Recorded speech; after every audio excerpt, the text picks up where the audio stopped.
الحمدللہ رب العالمین والعاقبۃ للمتقین والصلاۃ والسلام علی رسول الکریم اما بعد.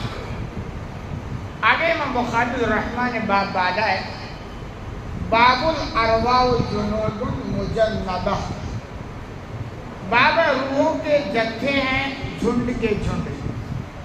کہنا یہ چاہتے ہیں اللہ رب العالمین نے آدم علیہ السلام کی پشت سے تمام انسانوں کی جو روحیں ہیں ان کو پیدا کیا. یعنی کتنی بڑی تعداد ہے اللہ کے علاوہ تقریباً کوئی نہیں جانتا. دنیا میں اتنی ساری تعداد ان میں سے آ گئی ہے, صحیح اندازہ کسی کو نہیں, اندازہ لگانے والے لگا سکتے ہیں. کتنا باقی ہے کچھ عطا پتہ نہیں, قیامت لوگ آتے رہے ہیں. تو کہہ رہے وہ جو وہاں روحیں ہیں نا اصل میں وہ سب جماعت کی شکل میں, جھنڈ کے جھنڈ ہیں, گروہ اور ٹولیوں کی شکل میں ہیں. آگے حدیث ہے, حدیث نمبر 3536. عن عائشہ رضی اللہ عنہا قالت, عائشہ رضی اللہ عنہا سے روایت کو بیان کرتی ہیں سمعت النبی صلی اللہ علیہ وسلم یقول الارواح جنود مجندہ. وہ بیان کرتی ہیں کہ میں نے اللہ کے رسول صلی اللہ علیہ وسلم کو ارشاد فرماتے ہوئے سنا کہ روحوں کے بھی جتھے ہیں یعنی ٹولیاں ہیں. فما تعارف منہا ائتلفا, تو جو وہاں آپس میں متعارف تھے یعنی آپس میں پہچانتے تھے, جو وہاں ٹولی روحوں کی ہے تو آپس میں ایک دوسرے کو جانیں گے نا, جان پہچان ہوگی. تو کہہ رہی ائتلفا, تو دنیا میں بھی وہ جان پہچان ان سے ہوئی جاتی ہے.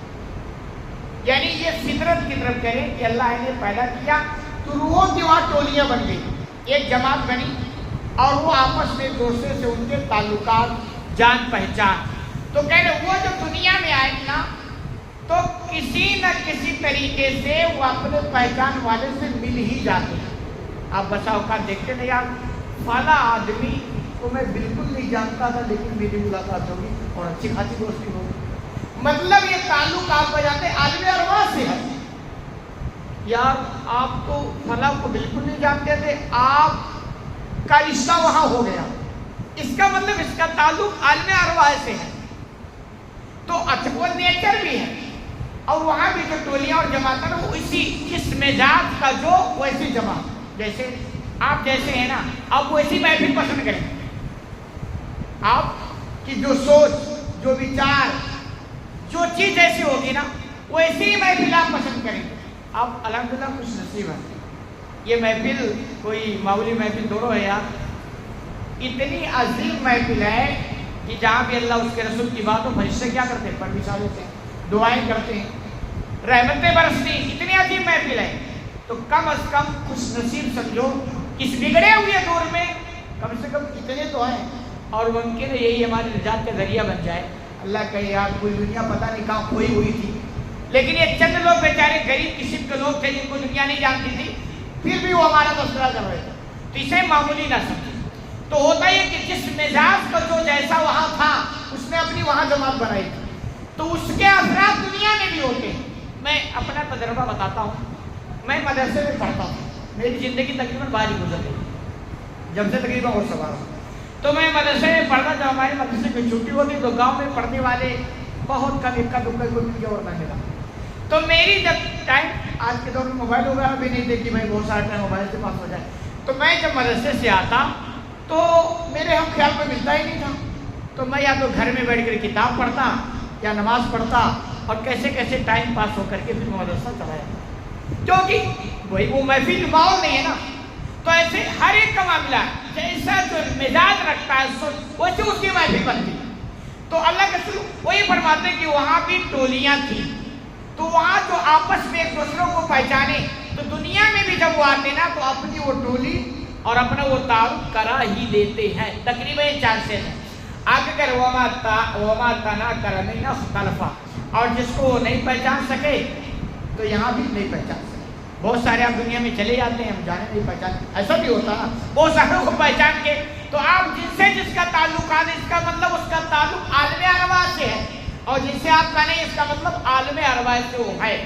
اس حدیث کے بنیاد پر علم نے بڑی تفصیل کی ہے, وضاحت کی.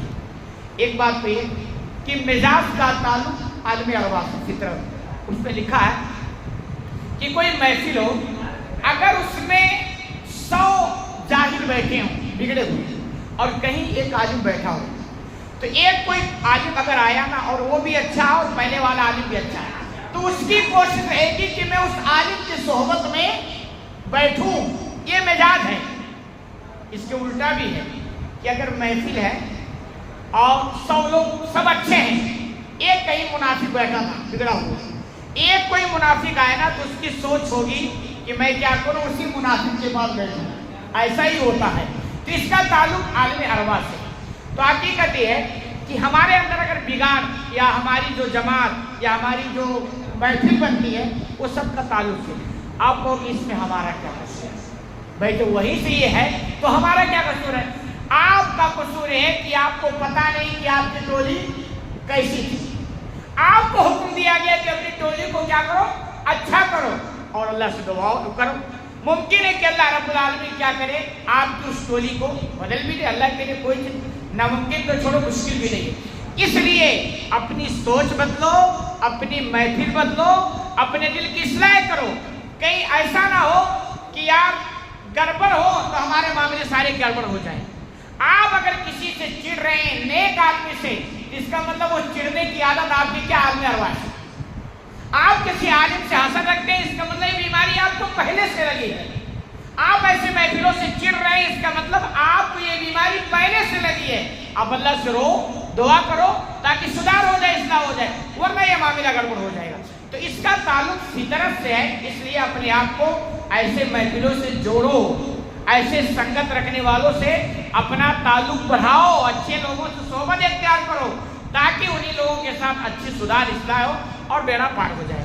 اللہ رب العالمین سے دعا ہے کہ الہ العالمین تمہیں کہنے سنے زیادہ عمل کرنے کی توفیق عطا فرما۔